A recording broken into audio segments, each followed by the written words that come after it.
Assalomu alaykum hurmatli chorvadorlar.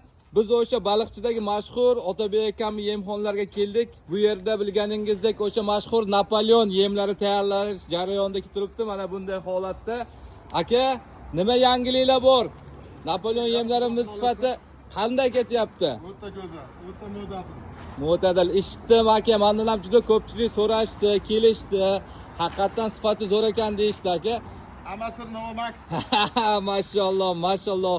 Okam uspet qila olmay qoptilar. Mana bunday holatda kuniga 2 reys 3 reys tayyorlatgan ekanlar. Tayyor holatini ham videoga qo'yib ko'rsatamiz. Chorvador okalar, sizlar ham sinab ko'ringlar, effektiga o'zingizlar baho berasizlar. Bizda hammasi xolis. Ko'rib turganingizdek Novomix'i originalidan qo'shishadi okalarimiz. Kelarasizlar, manzil o'sha baliqchi Kalsoydan kelishdi. Do'stlar, hammaga xayrli kech, xayrli tong, akalar, Xudo xohlasa.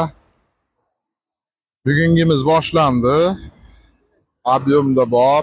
Andijonlik bir hoji akamizga 2 tonna yuklab berish jarayonidamiz. Olmoqda yem jamoasi sizlarga xizmat ko'rsatayotganidan xursand.